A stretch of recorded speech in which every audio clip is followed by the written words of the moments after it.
Елімізде ақылды кеніш жүйесі іске қосылды. Ұлттық атом компаниясы қолға алған қанатқақты жоба оңтүстік Қазақстан облысындағы жерасты қазба байлығы мол ірі өндіріс орнының біріне орнатылған. Трансформациялау бағдарламасы аясында әзірленген сандық кеніш жобасы онлайн режимде жұмыс істейді.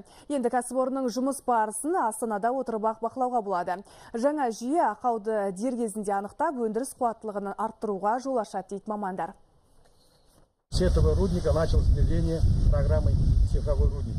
Жанғали Исаев ең маңызды кеніштердің бірін басқарады. Еңбек өтілін осыдан 25 жыл бұрын қарапайым жұмысшыдан бастаған ол уран өндіру әдісінің қыр-сырын жақсы біледі.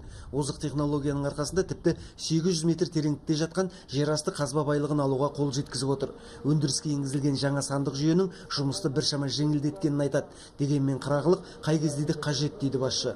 Цифровой рудник бағдарламасы енгенге дейін осы жерде ғана жүрген адамдар ғана көретін процесті қазір біз онлайн режимде біздің головной офиста да көріп отырады. Оның ену көп бізге жаңалық алып келіп жатыр. Оның барлығы біздің жұмысты жеңілдетеді, производительності күшейтеді.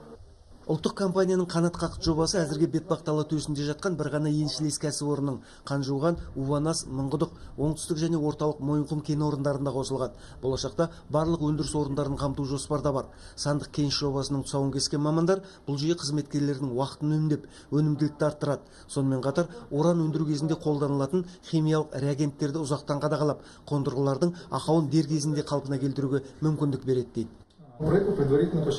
Жоба толық қуатта жұмыс істей бастаған кезде жылына шамамен 1 миллиард теңге үнемдеуге болады деп жоспарлап отырмыз. Бұл болжамымыз қазірдің өзінде нәтиже бере бастады. Ақпараттық жүйе басқарып қана қоймай, өндіріс қуаттылығын арттырады деген сенімдеміз. Әлемнің жетекші уран өндіруші компанияларын көшін бастаған ұлттық кәсіпорын жерасты қазба байлығын өндірудің ең озық тәсілін қолданып келеді. Бірнеше жүздеген метр тереңдікте жатқан уран қоры жерасты шаймалау әдісі арқылы өндіріледі.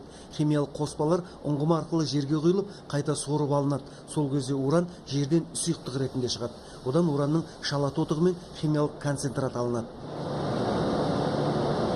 Біз дәл қазір химиялық реагенттерді шаймалау әдісі арқылы жерден сорып алған химиялық элементтердің құрамынан уранды бөліп алу цехында тұрмыз. Мұнда өздеріңіз көріп тұрғандай жұмыстың барлығы жабық түрде атқарылады. Яғни ең бірінші кезекте адамның қауіпсіздігі сақталған.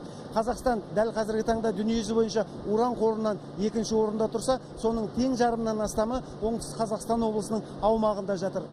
Компанияның өндіріс орындары негізінен Созақ ауданының аумағында орналасқан. Бетпақ-Дала төсінде екі бірдей ірі бірлескен кәсіпорын жұмыс істейді. Компания бойынша жалпы 27 мыңға жуық адам еңбек етеді. Оның жартысынан астамын жергілікті халық құрайды. Ұлттық компания қазіргі таңда жылына 23 мың тоннадан астам уран өндіруге қол жеткізіп отыр. Өнімді ерітінді ұңғымалардан келінген.